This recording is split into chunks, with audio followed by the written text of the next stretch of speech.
जी, हमारा area of interest यहाँ पे क्या है। अब हमने जो हमारा साइन ऑफ एक्सक्लेमेशन है, या जिसको आप एक्सक्लेमेटरी साइन कहते हैं, हम एक्सक्लेमेटरी साइन कहाँ भी यूज करते हैं। एक चीज तो ये आप अपने माइंड में बिठा लें कि हमारी जो एक्सक्लेमेटरी साइन है, हम स्पीकर की सेंटिमेंटल जो आउटबस्ट होती है, सेंटिमेंटल जो डिस्क्रिप्शन होती है, या इमोशनल डिस्क्रिप्शन जो होती है, उसके लिए यूज करते हैं। दूसरे लफ्जों में हम बोलने वाले के कह सकते हैं कि जज्बात को डिस्क्राइब करने के लिए, उनकी इंटेंसिटी को डिस्क्राइब करने के लिए, हम बोलने वाले के जज्बात की शिद्दत को बयान करने के लिए हम जो साइन ऑफ एक्सक्लेमेशन यूज करते हैं। देखें जी, साइन ऑफ एक्सक्लेमेशन यूज करने के तीन चार एरियाज हैं। पहला तो यह है कि आप इसको ऑपरेटिव सेंटेंसेस में यूज करते हैं। ऑपरेटिव सेंटेंसेस किसी को भी दुआ या बद्दुआ देने के लिए यूज होते हैं।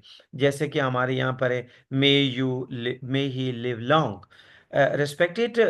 जब आप मे को एज एन ऑक्सिलरी यूज करते हो सेंटेंस के शुरू में, और उसके बाद साइन ऑफ एक्सक्लेमेशन देते हो, तो ये बेसिकली आपका sentence exclaim operative sentence declare होता है। इसमें आप दुआ भी दे सकते हो, बददुआ भी दे सकते हो। जैसे हम कह सकते हैं कि may you go to hell, may you go to hell कह सकते हैं, कि may he go to hell, may you go to hell. यानी हम दोनों सेंसेस में कर सकते हैं। May you go to hell. ये दोनों जो एक्सप्रेशंस आपके सामने रिस्पेक्टेड, ये दोनों एक्सप्रेशन जो हैं आपके, ये ऑपरेटिव सेंटेंसेस के हैं। ये दोनों एक्सप्रेशन क्या हैं आपके? ऑपरेटिव सेंटेंसेस के हैं। यानी इसका फर्स्ट लेटर हम जो वो कैपिटल देंगे, एंड पे साइन ऑफ एक्सक्लेमेशन दे देंगे। फिर तीसरा शेड जो हमारे पास आ जाता है इसका, वो आ जाता है कि आप जो साइन ऑफ एक्सक्लेमेशन को एक्सक्लेमेटरी सेंटेंसेस में यूज करते हैं। जैसे व्हाट अ नहीं, मैं लेक्चर ले रही हूँ। कौन सी पर्सनालिटी और ही इज। ये अगेन क्या करती है, ये बोलने इंग्लिश वाले पेपर वाला। के जो एस इमोशंस की इंटेंसिटी को डिस्क्राइब करते हैं, बोलने वाले के जज्बात की तर्जुमानी करते हैं। दूसरा हमारा शेड क्या है कि एक तो साइन ऑफ एक्सक्लेमेशन हम ऑपरेटिव सेंटेंसेस में यूज करते हैं। दूसरा आप ऑपरेटिव सेंटेंस सॉरी दूसरा आप साइन ऑफ एक्सक्लेमेशन को आप एक्सक्लेमेटरी सेंटेंसेस में लेके आते हैं। तीसरा आप आप तीसरा आप इसको इंपेरेटिव सेंटेंसेस में लेके जाते हैं, जब आप अपने स्पीकर की जो इमोशनल इंटेंसिटी को डिस्क्राइब करते हैं। जैसे एग्जांपल है हमारे पास, फिश समवेयर एल्स। यानी बोलने वाला सुनने वाले से कहता है फिश समवेयर एल्स। मतलब अगर आप इसका उर्दू तर्जमा करें तो उसमें जरा जज्बात की शिद्दत काफी ज्यादा है। जैसे इसकी जब हम ट्रांसलेशन करेंगे तो वो बनेगी, फिश समवेयर एल्स मीन्स जाओ कहीं और मुंह मारो, जाओ कहीं और मुंह मारो। ये हमारे पास तीन शेड आ गए हैं एक्सक्लेमेटरी साइन के, साइन ऑफ एक्सक्लेमेशन के, operative sentence, exclamatory sentence, and आपकी इंपेरेटिव सेंटेंस। आप ऑपरेटिव सेंटेंसेस में, एक्सक्लेमेटरी सेंटेंसेस में, और आप इंपेरेटिव सेंटेंसेस में इमोशंस की इंटेंसिटी को डिस्क्राइब करने के लिए यूज कर सकते हैं। अब मेरा आपसे सवाल है कि क्या आप एक ही सेंटेंस में आप दो दफा साइन ऑफ एक्सक्लेमेशन यूज कर सकते हैं? The answer is yes. अगर आप सेंटेंस को एक्सक्लेमेटरी एडवर्ब के साथ शुरू करें, पूरा we have won the match. आप देखें, अगर आपके जेहन में ये कभी सवाल आए कि क्या आप साइन ऑफ एक्सक्लेमेशन को डबल यूज कर सकते हो, the answer is yes we can. हम कर सकते हैं। अगर आप अपने सेंटेंस को एक्सक्लेमेटरी एडवर्ब से शुरू करें तो उसके बाद भी आप क्या करेंगे, आप एक्सक्लेमेटरी साइन यूज करेंगे, और दूसरा सेंटेंस के एंड पे भी आप साइन ऑफ एक्सक्लेमेशन यूज करेंगे। तो ये डिफरेंट 4 एरियाज हैं जहां पर आप साइन ऑफ एक्सक्लेमेशन देते हैं, यानी ऑब्जेक्टिव सेंटेंसेस में, एक्सक्लेमेटरी WIDETH, सेंटेंसेस में, और आपके DD, इंपेरेटिव। WIDETH, जी, काइंडली अपना माइक बंद कीजिए। WIDETH। जी, क्या? I can't. आप क्या कहना चाह रहे हैं प्लीज? सर वो कहीं और माइक बात ऑफ कर रहे करें। हैं। जी प्लीज, दैट्स फाइन। जी, अब ये हैं आपके बेसिकली 4 एरियाज। जैसे आप क्वेश्चन है कि यहाँ था, doctor Mike and I were class fellows in Saint Mary school में he live long, what a nice man he was. यहाँ पे वो भी मैंने शेर यूज कर दिया। आई जब आपका as a noun phrase function करता है, ये हमेशा कैपिटल आता है। I often question myself who am I. देखिए यहाँ पे सेंटेंस आई फिक्र के शुरू में है, यहाँ पे सेंटेंस के सेंटर में है, यहाँ सेंटेंस के एंड पे है। यानी आई जहां भी प्लेस होगा, यहाँ भी सेंटेंस के शुरू में। आई जब as a noun phrase function करता है तो रिस्पेक्टेड, ये हमेशा कैपिटल आता है, ये हमेशा कैपिटल यूज होगा। जी, उसके बाद नेक्स्ट आ जाता है आपका, आप देखेंगे कि यहां पर मैं आपको एक्रोनेम की तरफ लेके जा रहा हूं। अब बेसिकली आपकी एक्रोनेम क्या है? जी, एक्रोनेम। एक्रोनेम क्या होती है? रिस्पेक्टेड एक्रोनेम, ये बेसिकली जैसे मैं कहता हूं आई एम ए क्लर्क इन वापडा, यहाँ पे वापडा मैंने एक्रोनेम यूज की। एक्रोनेम का मतलब है कि आप डिफरेंट वर्ड्स की फर्स्ट लेटर कलेक्ट करके उसकी कॉन्ट्रैक्शन को जब आप एक नए वर्ड में डेवलप करते हैं तो वो बेसिकली आपकी एक्रोनेम आती है। अब यहाँ पे रिस्पेक्टेड एक्रोनेम वर्ड हमारा कौन सा था? वाटर एंड, देखिए मैं इसके पूरे प्रोटोकॉल को, एसओपी को फॉलो करूंगा। वाटर एंड पावर डेवलपमेंट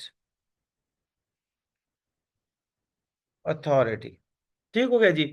अब देखें यहाँ पे जो मैंने कंजंक्शन यूज की है, मैंने कंजंक्शन का फर्स्ट लेटर जो वो लोअर केस में ले गया। बाकी जितने भी वर्ड को देखें यहाँ पे मैंने ये उठा लिया, क्योंकि अब उन्होंने ये एक एबनॉर्मल स्ट्रक्चर है कि वो ए को जो वो यहाँ पर कैपिटल कर रहे हैं, हालांकि ये स्मॉल में, क्योंकि उन्होंने एक्रोनेम बनानी है, इसलिए वो क्या कर रहे हैं। यहाँ पर अगेन देखिएगा कि यहाँ पर हमारा वर्ड क्या फॉर्मुलेट हो रहा है। हमने हर वर्ड की फर्स्ट लेटर को जो वो उठा रहे हैं, तो वो हमारे पास क्या बन रही है, वो ऑटोमेटिकली हमारे पास एक नई वर्ड बनेगी। जब डिफरेंट वर्ड की एब्रीवेशंस को कलेक्ट करते हैं और उन एब्रीवेशन से एक नया बनने वाला वर्ड जो होता है, उसको आप क्या बोलते हैं? उसको आप एक्रोनेम बोलते हैं। आई एम, वो आई एम अ क्लर्क इन वापडा, जैसे वासा, NASA, UNESCO, वापडा, kips, so and सो। इसको डिफरेंट एब्रीवेशंस को कलेक्ट करके जब एक नई वर्ड को फॉर्मुलेट करते हैं, वो क्या आती है? वो हमेशा एक्रोनेम कहलाती है। Once doctor Mike came to me he said. अब देखें जी, अब आपका आ जाता है यहां पर डायरेक्ट एंड डायरेक्ट में हम चले जाते हैं। देखें जी, अगर आप सेंटेंस को ही सेज, इस रूल को जरा फॉलो कीजिएगा। He says, comma, she is ill. बेटा एक चीज इनमें रखिए कि अगर आप सेंटेंस, रिपोर्टिंग स्पीच को सेंटेंस के शुरू में लिखोगे तो इसके बाद आप कॉमा भी दे सकते हो, और इसके बाद आप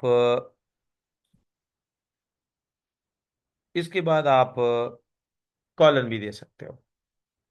यानी रिपोर्टिंग स्पीच के बाद आप कॉमा भी दे सकते हो और कॉलन भी दे सकते हो। ये जो आपका रिपोर्टेड स्पीच होता है, इसको आप हमेशा इन्वर्टेड कॉमास में लिखते हैं। इसको आप हमेशा इन्वर्टेड कॉमास में लिखते हैं। अगर आपकी सेंटेंस रिपोर्टिंग स्पीच से स्टार्ट हो रही है तो आपकी रिपोर्टिंग स्पीच का फर्स्ट लेटर कैपिटल होगा और आपकी रिपोर्टेड स्पीच का फर्स्ट लेटर कैपिटल होगा। यानी रिपोर्टेड स्पीच दोनों के फर्स्ट लेटर कैपिटल होंगे। अगर आप अपने मिसाल के तौर पे हम कहते हैं, अगर आप अपने रिपोर्टेड स्पीच को पहले लिखते हैं। रिपोर्टेड स्पीच को पहले लिखेंगे तो सबसे पहला जो आपने काम करना है, आपने इसके कॉमा को, इसके फुल स्टॉप को कॉमा में कन्वर्ट करना है। उसके बाद आप अगर इसका रिपोर्टेड स्पीच लिखते हो, रिपोर्टिंग स्पीच लिखते हो, तो रिपोर्टेड स्पीच का फर्स्ट लेटर क्या होगा, वो स्मॉल में चला जाएगा। और उसके बाद कॉमा खत्म करके उसको फुल स्टॉप में ले जाते हैं। ठीक है, यानी ये वाला स्ट्रक्चर आ जाता है। ठीक है, अब मेरा सवाल ये है कि क्या आप एक ही वक्त में रिपोर्टिंग स्पीच और रिपोर्टेड स्पीच दोनों के बाद कॉमा के इस्तेमाल कर सकते हैं? द आंसर इज यस, हम कर सकते हैं। वो हम कब करेंगे? जब हम एक सेंटेंस में दो रिपोर्टेड स्पीच लिखेंगे। जब आप एक सेंटेंस में दो रिपोर्टेड स्पीच लिखेंगे तो आप दोनों के बाद आप कॉमा लगाएंगे, और नेक्स्ट जो आपका रिपोर्टिंग स्पीच होगा उसका फर्स्ट लेटर स्मॉल हो जाएगा। She can not come. इस स्ट्रक्चर को जरा देखिएगा रिस्पेक्टेड जी। अगर आपका सेंटेंस बेटा दो रिपोर्टेड स्पीच पे और एक रिपोर्टिंग स्पीच पे कंप्राइज करे, तो आपका पहला जो रिपोर्टेड स्पीच होगा उसको आप इन्वर्टेड कॉमास में लिखेंगे, और जो कॉमाज होगा वो आपका इन्वर्टेड कॉमा के अंदर प्लेस होगा। यहाँ पे इसको देखिए, ये वाली जो साइन मैं बता रहा हूं आपको, यानी आपका जो कॉमा होता है वो आपके इन्वर्टेड कॉमा के अंदर प्लेस होगा। और उसके बाद आपका जो रिपोर्टिंग स्पीच होता है उसके बाद भी आप कॉमा का इस्तेमाल करते हैं। उसके बाद भी आप कॉमा का इस्तेमाल करते हैं। जब आप दूसरा रिपोर्टेड स्पीच लिखते हैं तो अब आप उसका फर्स्ट लेटर कैपिटल नहीं लिख, उसका फर्स्ट लेटर स्मॉल आएगा। यहाँ पे देखिए, यहाँ पे हमने लिखा शी इज इल, यहाँ पे हमें शी कांट कम। तो यहाँ पे अगर आपका डबल रिपोर्टेड स्पीच है तो पहले रिपोर्टेड स्पीच का लेटर कैपिटल आएगा, जबकि दूसरे रिपोर्टेड स्पीच का फर्स्ट लेटर स्मॉल आएगा। और इसका जो फुल स्टॉप जो आप लिखते हैं, वो फुल स्टॉप भी क्या होता है, वो भी आपके जो इन्वर्टेड कॉमास है उनके अंदर प्लेस होगा। ये बेसिकली यहाँ पे रूल प्लेस कर रहा है। He said hurrah. सर आप एक देखिए, क्वेश्चन। जी सर जी, एक क्वेश्चन है। जी जी प्लीज। सर जो जो सेकंड रिपोर्टर आपने लगाया है, तो इसमें अगर प्रॉपर नाउन आ जाए तो वो कैपिटल होगा या वो भी स्मॉल रहेगा? जी definitely proper noun is always capitalize. Proper noun is always ठीक कैपिटलाइज। प्रॉपर नाउन हमेशा कैपिटल आता है, सर वो यहां पे प्लेस हो, यहाँ पे प्लेस हो, ठीक या यहाँ पे प्लेस हो, हम उसकी तो बात ही नहीं कर रहे। वो तो हमने बता दिया कि प्रॉपर नाउन जहां भी आएगा वो हमेशा कैपिटल ही आना है।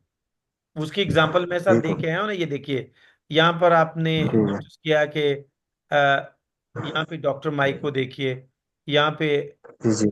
यहाँ पे डॉक्टर माइक को देखिए, डॉक्टर माइक, ठीक यहाँ पे माइक को देखिए। वो जहां भी आ रहा है वो कैपिटल ही आना है, वो जहां भी आएगा वो ठीक होगा कैपिटल। सर। जी। थैंक अब देखिए ही सेट, उसके बाद देखिए मैंने बताया था कि आप कॉमा भी लिख सकते हैं और आप वहां पर कॉलन भी लिख सकते हैं। He said hurrah. हुर्रा वो मैंने डायरेक्ट, वो इसको डायरेक्ट स्पीच में लिया। Hurrah, I pass my exams in good marks. Basically ये मैंने आपको जो आपका रिपोर्टर स्पीच है वो मैंने आपका कौन सा सेंटेंस दे दिया, वो मैंने आपका एक्सक्लेमेटरी सेंटेंस जो है वो आपका रिपोर्टर स्पीच बना के दे दिया। उसके बाद I asked where your, when your result declared. देखें, जब आपके इंट्रोगेटिव एडवर्ब या इंट्रोगेटिव प्रोनाउन सेंटेंस के सेंटर में आ जाते हैं, मिसाल के तौर पे मैं कहता हूं कि when do you go to office, तो रेस्पेक्टेड यहां पे मैं साइन ऑफ इंटरोगेशन दूंगा। अगर आपका सेंटेंस इंट्रोगेटिव एडवर्ब या इंट्रोगेटिव प्रोनाउन से स्टार्ट होगा, उसके बाद हेल्पिंग वर्ब आएगा और सेंटेंस के एंड पे साइन ऑफ इंटरोगेशन आएगा। ठीक है। लेकिन जब आपका इंट्रोगेटिव एडवर्ब या interrogative pronoun as a conjunction function करेगा, यानी सेंटेंस के सेंटर में प्लेस होगा, जब वो सेंटेंस के सेंटर में प्लेस होगा, तो उसके बाद कभी भी हेल्पिंग वर्ब का इस्तेमाल नहीं करते, उसके बाद हमेशा सब्जेक्ट आता है, उसके बाद हमेशा सब्जेक्ट आता है। जी।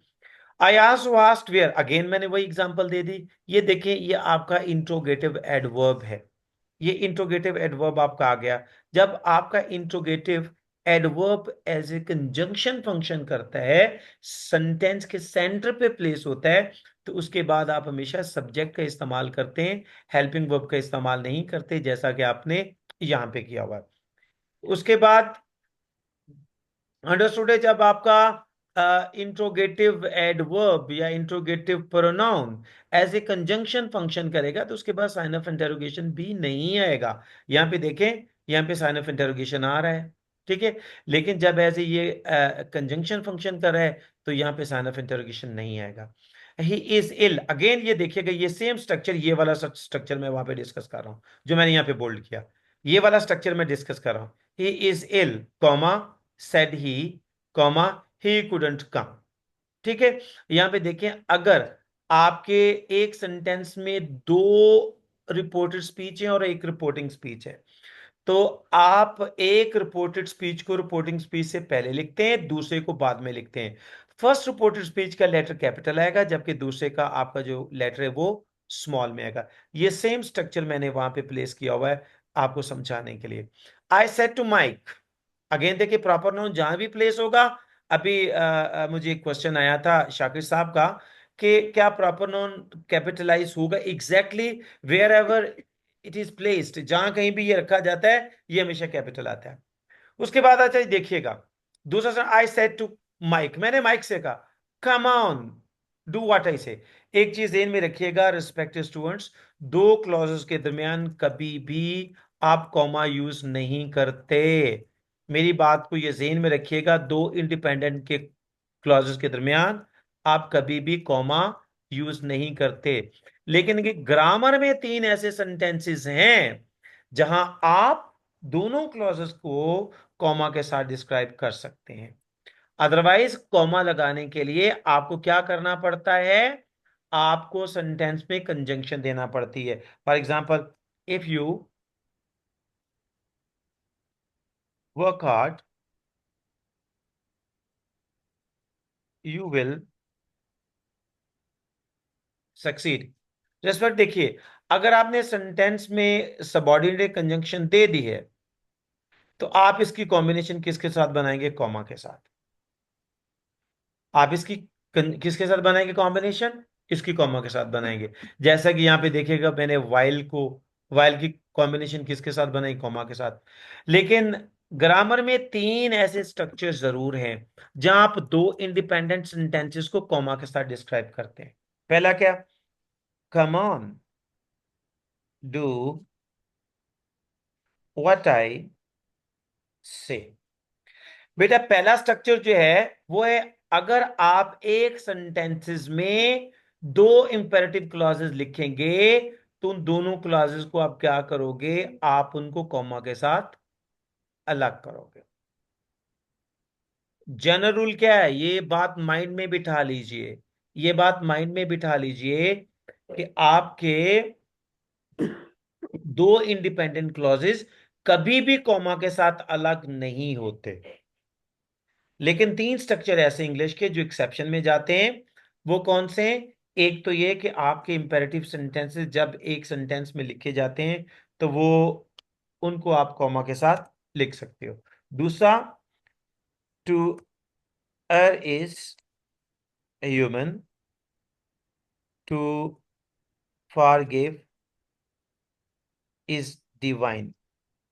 रिस्पेक्टेड, जब आप दो इन्फिनेटिव क्लॉजेस को डिस्क्राइब करते हो, दो इन्फिनेटिव क्लॉजेस को एक सेंटेंस में लिखते हो, तो आप उनको भी कॉमा के साथ अलग कर सकते हो। तीसरा रूल, तीसरा रूल ग्रामर का है कि जब आप दो इंडिपेंडेंट क्लॉजेस प्रोपोर्शनैलिटी के लिए पैरेलल शेयरिंग के लिए, प्रोपोर्शनल तनासब को जाहिर करने के लिए आप लिखते हो, तो आप उनको कॉमा के साथ लिख सकते हो।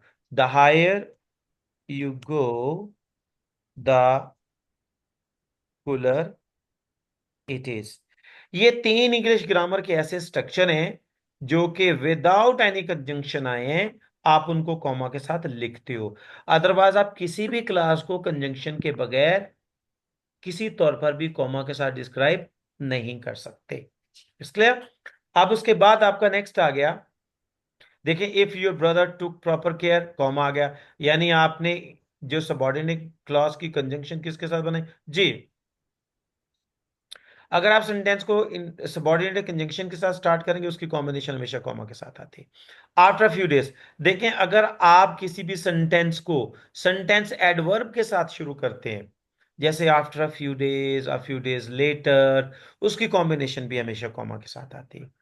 उसकी कॉम्बिनेशन भी हमेशा कॉमा के साथ आती है। जब भी आप सेंटेंस को सेंटेंस एडवर्ब के साथ शुरू करेंगे, तो उसकी कॉम्बिनेशन भी हमेशा कॉमा के साथ आती है। उसकी कॉम्बिनेशन भी हमेशा कॉमा के साथ आएगी। जैसे कि आपके पास एग्जांपल है, a few days later comma, after a few days comma, a few days later comma, यानी आप उसको कॉमा के साथ लिखेंगे। उसके बाद है जी आपका Jimmy to great care of himself.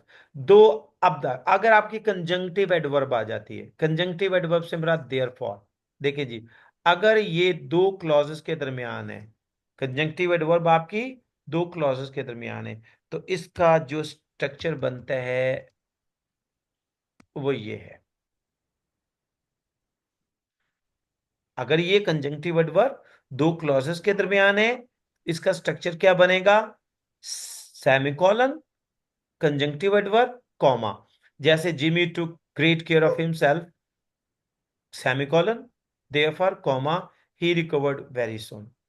लेकिन अगर आपका conjunctive adverb as a sentence adverb function करता है, जैसे कि मैंने यहां पर डिस्क्राइब किया, जब ये आप as a sentence adverb function करेगा, तो आप इसके फौरन बाद क्या करते हैं? कॉमा लगाते हैं। जैसे however comma, he feels weakness, ताहम वो वीकनेस महसूस करता है।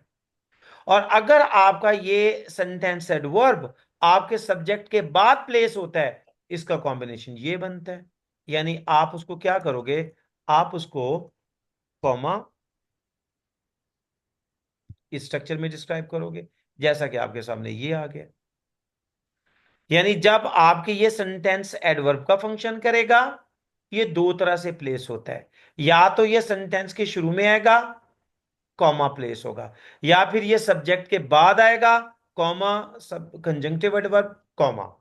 और अगर ये दो क्लॉजेस के दरमियान आएगा, तो ये हमेशा सेमीकोलन और कॉमा के साथ लिंक होता है। जी, I think we have done this paragraph. हमने इस पैराग्राफ को जो वो एड्रेस कर लिया है। अब हमारा काम थोड़ा सा आगे इजी हो जाएगा।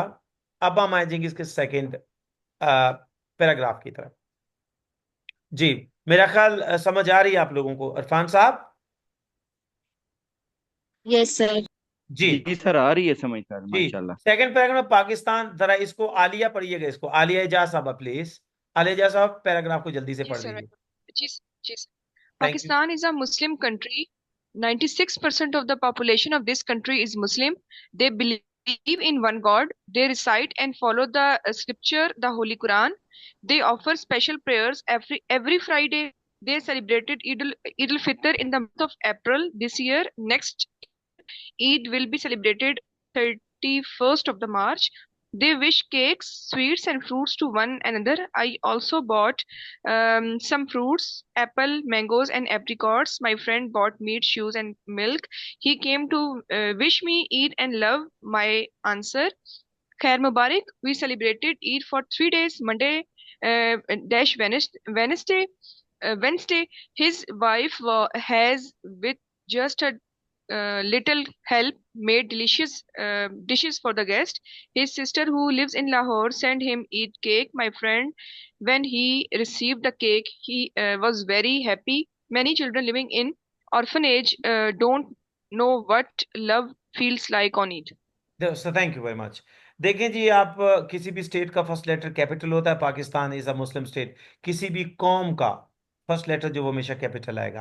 Pakistan is a Muslim country. 96% of population of this country is Muslim. Again, किसी भी कौम को आपने नेशन को जाहिर करना है, उसका फर्स्ट लेटर कैपिटल आता है।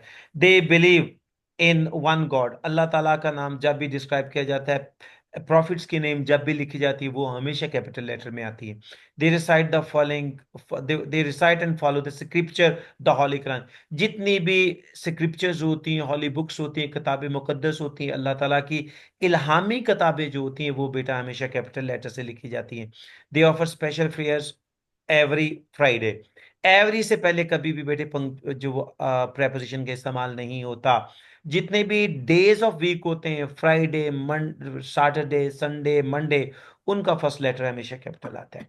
दे सेलिब्रेटेड ईद उल फितर। जितने भी आपकी फेस्टिवल्स और वो टाइड्स होती हैं, टाइड्स फेस्टिवल को कहते हैं। जितने भी आपकी फेस्टिवल्स और टाइड्स होती हैं, वो सारी की सारी कैपिटल लेटर में आती हैं। जैसे Eid ul Fitr, Christmas, Easter, Diwali, so and सो।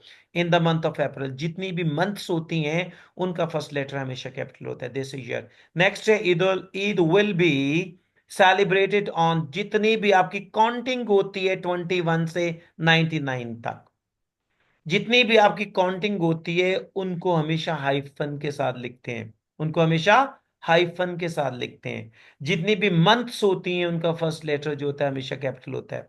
बेटे, हमने जब हम डैश की बात करते हैं, तो डैश हमारे पास बेसिकली फोर फंक्शन कर रही होती है। क्या फोर फंक्शन कर रही होती है?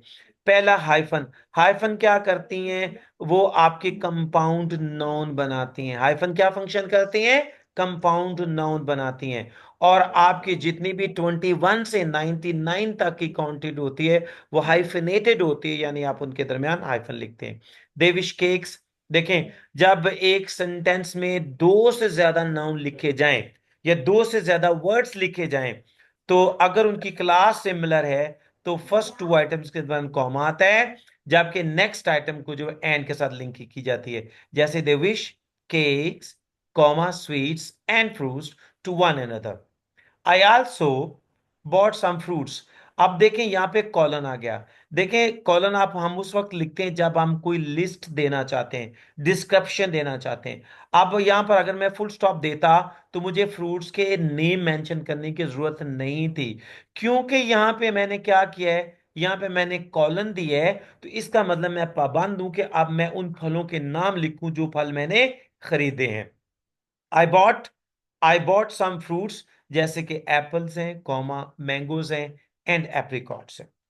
माई फ्रेंड बॉट मीट। अब देखें, यहां पे आपने एक चीज नोटिस की होगी कि यहां मैंने एंड से पहले कॉमा नहीं लिखा, लेकिन यहां पे मैंने एंड से पहले कॉमा लिख दिया। वजह क्या है? जब एक ही जॉनरे होती है, एक ही टाइप होती है, तो आप उनके, एप्पल्स क्या फल है, मैंगोज क्या फल है, एप्रिकॉट्स क्या फल है, हम इन तीनों चीजों को एक जगह लिख सकते हैं।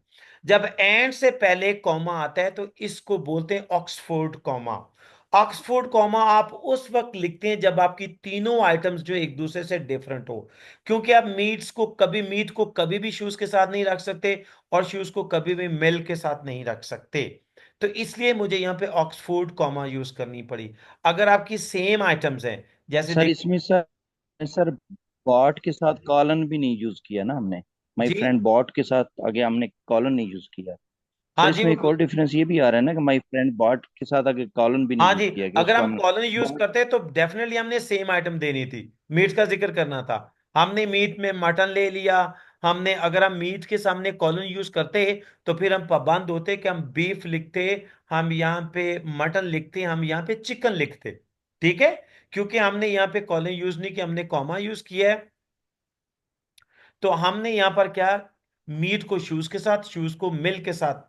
जब तीनों आइटम डिफरेंट होगी, तो फिर आप ऑक्सफोर्ड कॉमा लिखेंगे। ऑक्सफोर्ड कॉमा बेसिकली आपका वो कॉमा होता है जो एंड से पहले यूज होता है। He came to wish me Eid and loved my answer. अब देखें, मेरा आंसर क्या था? मेरा आंसर था खैर मुबारक। अब उससे पहले, क्योंकि ये जो लफ्ज खैर मुबारक है, ये एक्सप्लेन करा है किसको? मेरे आंसर को। बेसिकली ये वाला जो डैश है, ये है आपकी एम डैश। एम डैश का फंक्शन क्या होता है, ये अपने एंटीसेडेंट को डिस्क्राइब करती है। और यहां पे एंटी खैर मुबारक का एंटीसेडेंट क्या है, वो है आंसर। और आंसर आंसर मेरा क्या है, खैर मुबारक। अब मैंने अपने उस आंसर की वजाहत करने के लिए मैंने यहां पर एम डैश का इस्तेमाल किया। एम डैश का फंक्शन क्या होता है कि वो बेसिकली अपने एंटीसेडेंट को डिस्क्राइब करती है। Eat and loved my answer, मेरा आंसर क्या था, अब मैं अपने आंसर को एक्सप्लेन कर रहा हूं। अब जब आप किसी भी वर्ड को एक्सप्लेन करते हैं तो आप उसके लिए एम डैश का इस्तेमाल करते हैं। यहां पे लव्ड माई आंसर, खैर मुबारक। यहां पर जो आपकी ये वाली डैश है इसको एम डैश बोलते हैं। ठीक है। We celebrated Eid for 3 days, Monday Tuesday. ये बेसिकली आपकी आ जाती है एन डैश। ये क्या आ जाती है आपकी, एन डैश।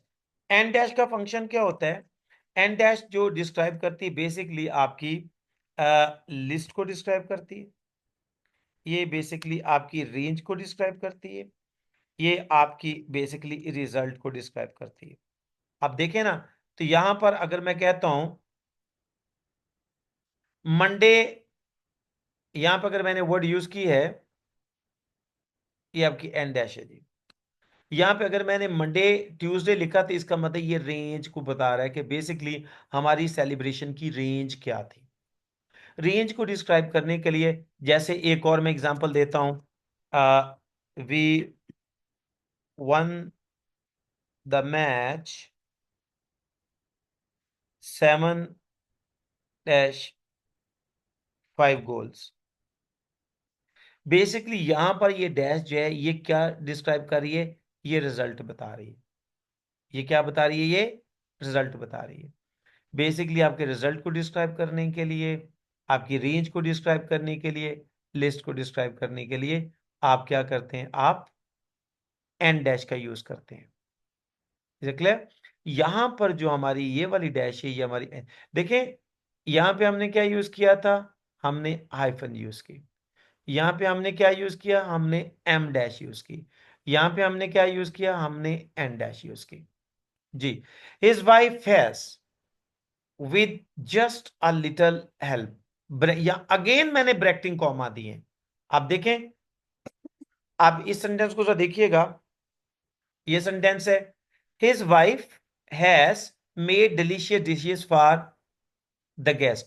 यहां पे मैंने ब्रैकेटिंग कॉमा दिया, यानी ये एक एडिशनल इंफॉर्मेशन है जो किसी तौर पर भी सेंटेंस की सेंस को इंपेयर नहीं कर रही।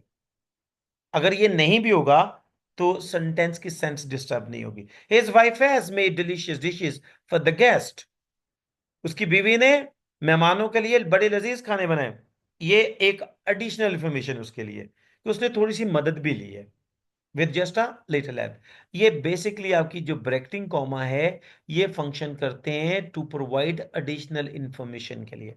देखिए, his sister who lives in Lahore, ये बेसिकली आपकी नॉन एसेंशियल नॉन रिस्ट्रिक्टिव आपकी क्लॉज है जो एडजेक्टिव का फंक्शन करती है।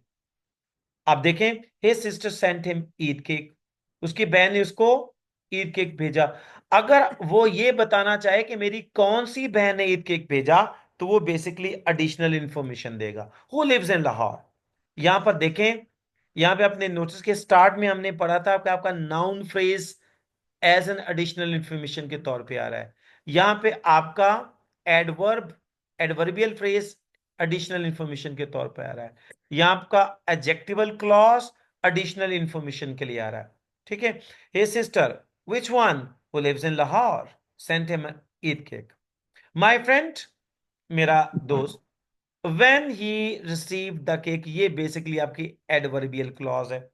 अगर ये नहीं होगी तो सेंस फिर भी, my friend was very happy, कब, व्हेन, बे व्हेन को आंसर करने वाला हर वर्ड हर फ्रेज हर क्लॉज क्या होता है, वो एडवर्ब और एडवर्बियल होता है। जब मेरे दोस्त ने क्या किया, एडिशनल किया। अगेन ब्रैकेटिंग देखें जी, ब्रैकेटिंग कॉमा में आप नाउन फ्रेज भी देते हैं, ब्रैकेटिंग कॉमा में आप एडजेक्टिव फ्रेज भी देते हैं, ब्रैकेटिंग कॉमा में आप एडजेक्टिवल क्लॉज भी देते हैं, ब्रैकेटिंग कॉमा में आप एडवर्बियल क्लॉज भी देते हैं। ये बेसिकली जब हम सर अपने ब्रैकेटिंग रेगुलर कॉमा वाली जब हम की। रेगुलर सेशन में मूव करेंगे तो ये तमाम चीजें। जी जी आमेना क्या कह रही है मेरी बहन? सर ब्रैकेटिंग कॉमा वाली जब जो नॉन एसेंशियल हमारी क्लॉज है वो रिमूव हो जाएगी, तो वो उसके रिमूव हो साथ जाए एक कॉमा रहेगा या दोनों खत्म हो और जाएंगे? कॉमे खत्म हो जाएंगे ना मतलब फिर। अगर हम उसको remove- वो खत्म दोनों हो खत्म जाएंगे हो बेटे, जाएंगे। वो खत्म हो जाएंगे, ओके सर। वो खत्म हो जाएंगे। Cake was very rare, many children living in, again ये देखिएगा, ये अगेन लिविंग इन ऑर्फनेजेस। ये क्या मैंने लिविंग, ये कौन सी, ये आपकी एडजेक्टिव क्लॉज है। देखें जी, मैंने ब्रैकेटिंग कॉमा में चारों फंक्शन दिए हैं। यहां पे मैंने आपकी एडवर्बियल फ्रेज दी, यहां पे मैंने एडजेक्टिवल फ्रेज दी, यहां पे मैंने एडजेक्टिवल क्लॉज दी, यहां पे मैंने आपकी adverbial clause the. Is it clear? यानी अगर आप यहां पे देखें, लेकिन यहां पे मैंने फंक्शन क्या किया, यहां पे मैंने ब्रैकेटिंग कॉमा नहीं दिए, मैंने यहां पे ब्रैकेटिंग डैश दे दी है। ब्रैकेटिंग डैश वही फंक्शन करती है जो यहां पे ब्रैकेटिंग कॉमा कर रहा है। ठीक है, अब देखें, मैनी चिल्ड्रन लिविंग इन, अब ये देखिएगा यहां पे, many children, many children do not know what love feels like on Eid. बहुत से बच्चों को पता ही नहीं है कि ईद वाले दिन मोहब्बत कैसे महसूस की जाती है। यानी कौन से बच्चों को, कौन से बच्चे, विच वन को आंसर करने वाला हर वर्ड, हर फ्रेज, हर क्लॉज आपका एडजेक्टिव और एडजेक्टिवल होता है। कौन से बच्चे? लिविंग इन ऑर्फनेजेस, यानी यतीम खानों में रहने वाले। So this is what I wanted to teach you in paragraph sir sir 3। Eid से पहले जो कॉमा है, ईद की ई से पहले, वो क्या है? ये ये स्ट्रक्चर दे रहा है, ईद लिखा ही ऐसे जाता है। ये जो कॉमा ओके जो है सर। ना, ये ईद लिखा ही ऐसे जाता है। इसको रिमूव करेंगे तो ये इनकरेक्ट हो जाएगा। आप देखें ना, ये देखिए इनकरेक्ट हो गया। आप इसको वसी करना, इज इट क्लियर? जी नेक्स्ट पैराग्राफ। मतलब हमने भी ऐसे ही लिखना है पेपर में, जी बिल्कुल, अगर आपकी आए तो ऐसे फॉर लिखना है। एग्जाम्पल? ऐसे लिखना, जो इसको बगैर लिखता है वो गलत लिखता है। जी इरफान साहब प्लीज पैसेज नंबर 3 को पढ़िए, हम जाएंगे इसके नेक्स्ट स्लॉट पे, जाएंगे इसको डिस्कशन में। जी जी sir. The hmm, mayor and alumnus of St. Mary's gave some references from Gulliver's Travels. He also recited some tender verses of Keats and Shelley's poetry and appreciated the lawyer's efforts for the peace sake. He appreciated Jim and John's services to work on the reformation of new social norms. He also mentioned Commander in Chief's statement. In the meeting, some people questioned him, and he answered very wisely. People, you can trust me, for I am sincere to you. Really on me, rely on me, will you? Rely on me. Rely on me, will जी sir. Rely on me, will you? You don't rely on me, do you? I took care of you, did not I? You should trust me and I will prove it. Finally, I would like to thank you. I saw some goodness in all. It was our ultimate purpose. You are trustworthy, reliable people. Receiving your message, I approached you, alarmed at bad apprehensions. I contacted you. Having contacted you, I felt at ease.